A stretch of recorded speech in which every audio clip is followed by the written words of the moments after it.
Good morning from Panhandle Outdoors with Winston Chester. Panhandle Outdoors, your source for fishing, hunting, and information for folks who enjoy the great outdoors. Now sit back, relax. It's Panhandle Outdoors.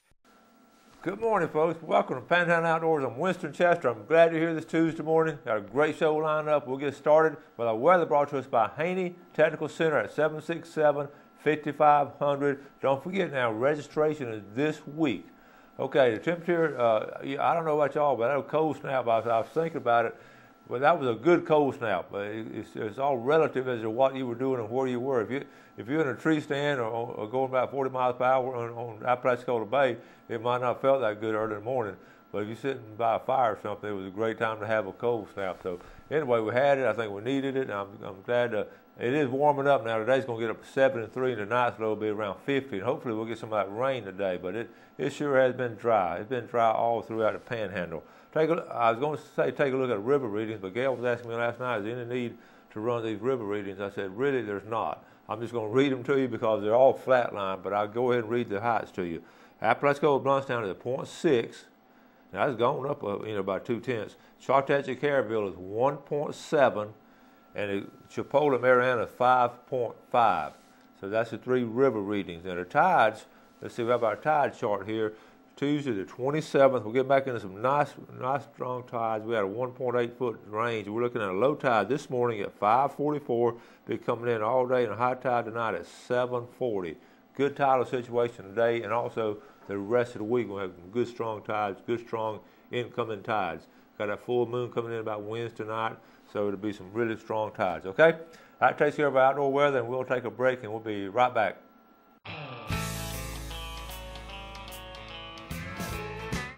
Welcome back. Glad you're with us this morning. I always enjoy having all this big audience. I really run into a lot of people. I really appreciate it. I try to do a lot of good things for outdoors. I know y'all are so receptive, and I get these good emails like this one I'm going to read right here in this picture. Hey, Coach, a couple of Fridays ago, you suggested going floundering near Tyndall.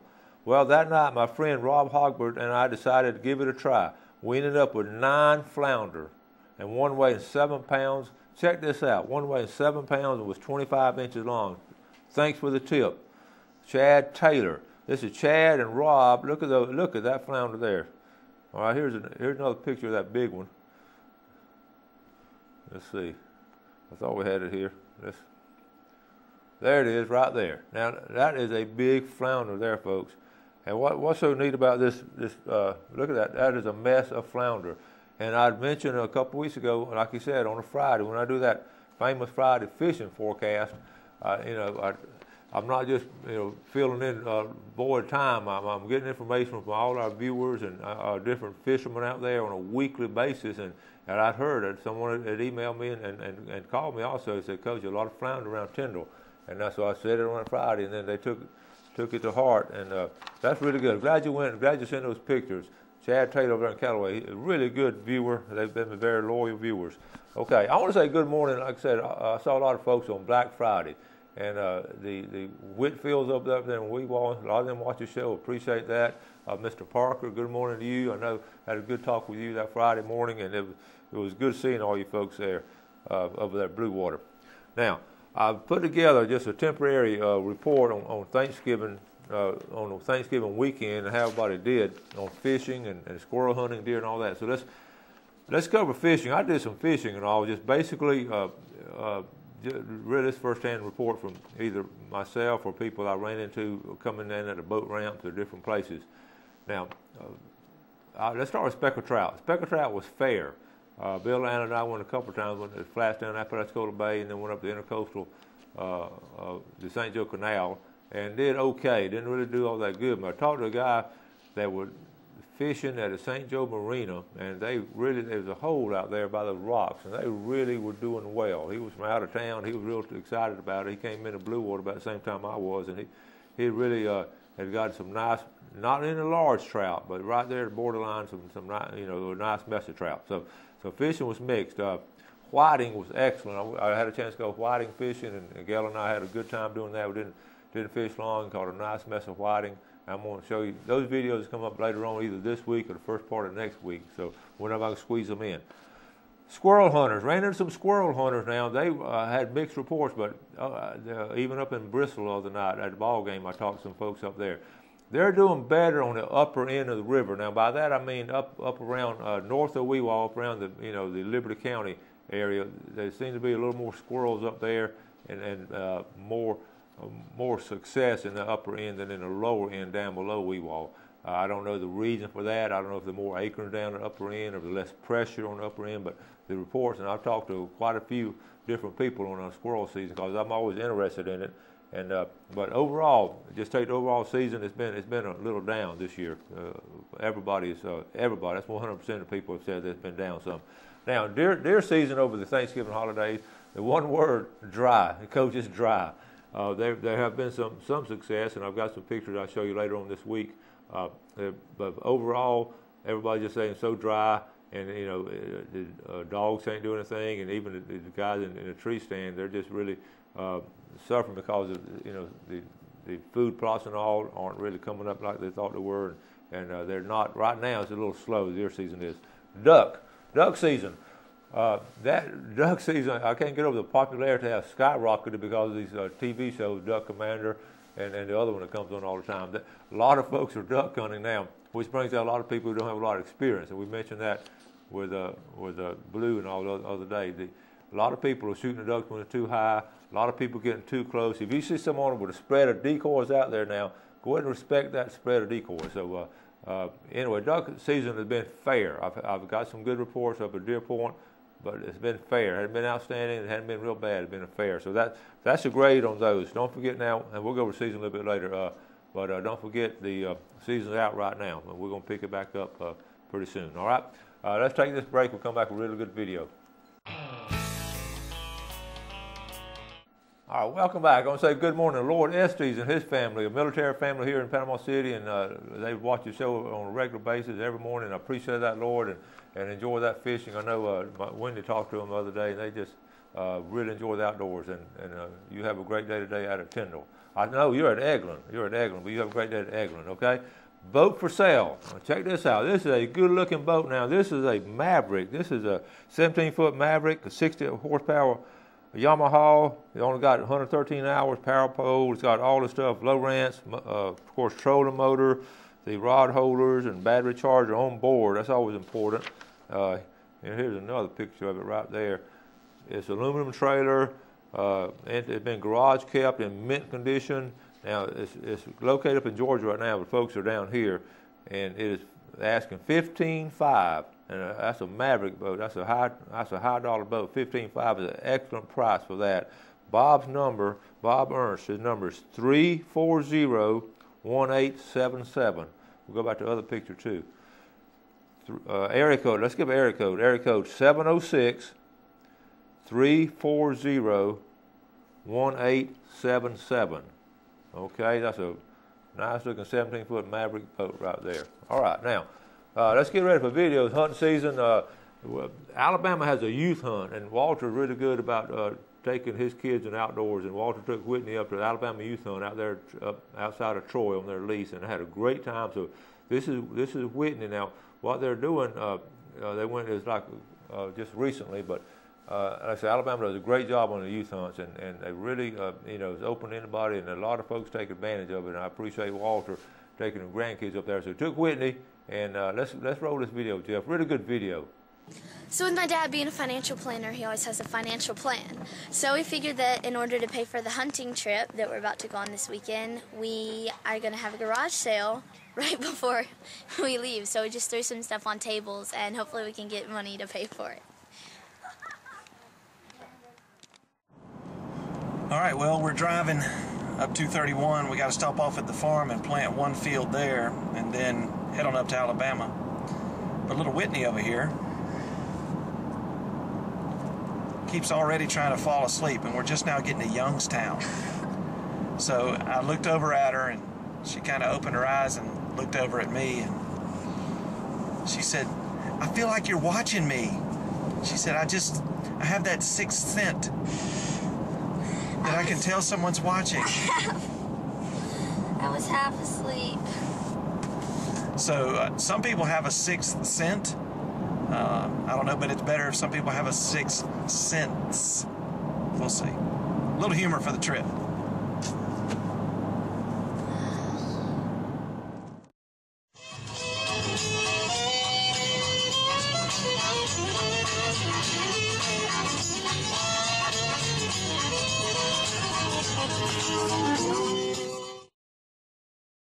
Well, pulling out the old 243. It's going to be Whitney's first year of trying to shoot the 243. She's moving up from the 223. So we're going to see if we sight it in. Hopefully it hadn't moved. So we'll see. All right, we've got it sighted in. I got it on a bag of food plot seed. Got a bag of corn laying over the top, so I'm going to try and take away all human error. See if the gun is sighted in on its own. All right, so I'm going to take it off safety. Confirm I'm still on the bullseye of Whitney's homemade target out of a corn bag and Sharpie. I'm ready to fire. 3, 2, 1.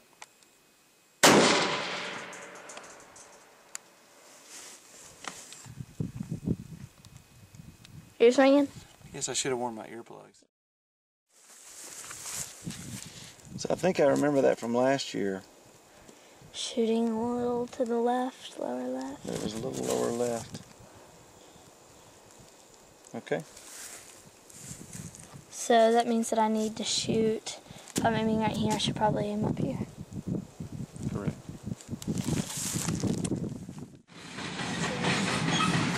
Well, we got caught by the train, and it brings back an analogy that our pastor uses to talk about how God sees events in life. He says that we see one car at a time, and that's all we see, and it can kind of make you dizzy as you sit here looking, and Whitney's trying to count the number of cars. But if you ever fly over in an airplane, you can see the whole train at the same time, or maybe on an overpass, you can see where the train stops and where the train starts. But God can see the whole train. He can see the whole earth. He can see the whole universe. He can see the beginning of time and the end of time all at the same time. Whereas right now the conductor is way to my left, and he was here just a minute ago. But for God, he's there all the time. He's seen him the whole time, and he'll see him the whole time forever. The same way that you could see him from an airplane, but God can see that for every person, every living thing, every event. And his entire plan is for all that to work out for the good of those who love him.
There you go, one Alabama doe. There you go.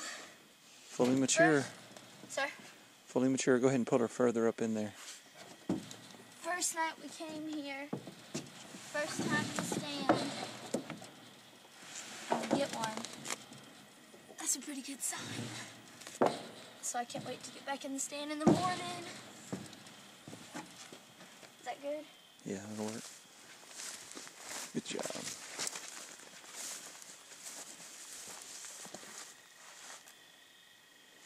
All right. Let us depart. Sir? Let us depart. Let us. It's the nicest place I've ever cleaned a deer. A sink, running water, electricity, a winch that is strong and capable, gravel floor, a trash can, even a trash can. Did I mention lights? Whitney put a good shot on. What does that scale say?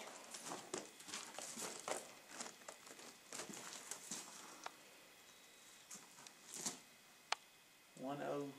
105 pounds? Yay!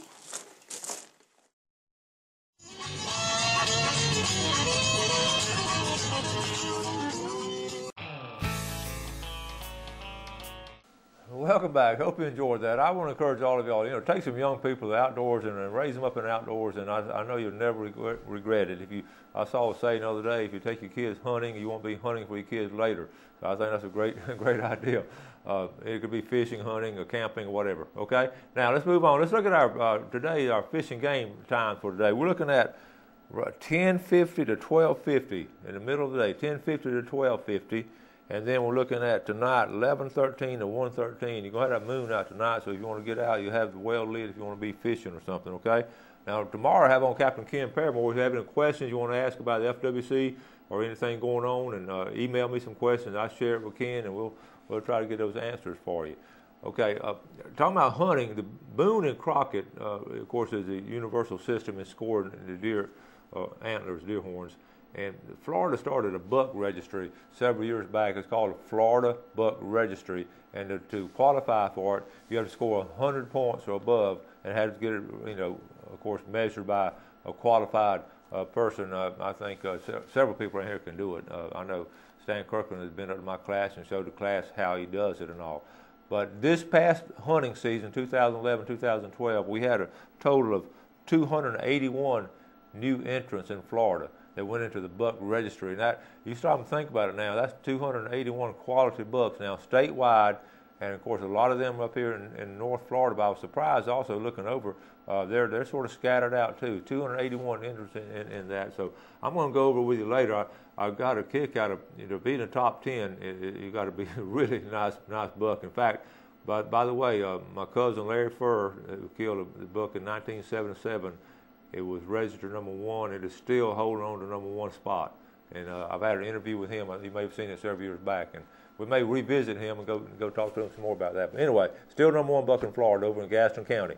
But one guy in Leon County shot one this past year that missed the top 10 by 1/8 of a point. That's how close he was in getting the top 10 in Florida all-time Boone and Crockett. So I just thought it was interesting. Pass it on to you. I'm going to talk more about this later. It's fascinating looking at the counters and all, and we've had some records set, so we'll talk about that. Now, like I say, I have a trivia question. If any of y'all know, I was looking over everybody's always talking about being so scared of rattlesnakes and all, and how ferocious they are. If you can find out when the last time we had a fatality in Florida from rattlesnake bite, give me a call and I'll give you a prize or something. That's a trivia question today. When was the last time we've had someone lose their life to a rattlesnake bite? It may surprise you when you find out the answer. So that's going to be important. Also, we're going to do some giveaways this week. Finish up our November sweepstakes. And also, while I was at Blue Water this past Friday, on Black Friday, I bought some stuff to give away for Christmas. So you're going to enjoy that. I think we're going to do that about the week before Christmas. We'll have a whole week long of giving stuff away for Christmas. So make sure you've registered. If you haven't registered, you can call or email me, and we'll put it in the pot. And Remember now, this is going to finish up 2012. When we start 2013, everybody gets to register again. If you win twice now, I take you out. But I've had a couple of two-time winners, believe it or not. So we'll have some nice prizes continuing all through the year, and so be aware of that. Okay, we're going to start wrapping things up. Like I say, tomorrow, Captain Ken Paramore. Then we'll have Students of the Month coming on later this week, and it's more that video that I shot over the Thanksgiving holidays. Okay. All right, listen, going to wrap it up. You have a great day at work today. If you're not working, you just have a great day anyway. You be sure and do something good for somebody today, and God bless. Thanks for joining us for Panhandle Outdoors with Winston Chester. Panhandle Outdoors features hunting, fishing, and other activities and information to help you enjoy the great outdoors. Join us next time for Panhandle Outdoors.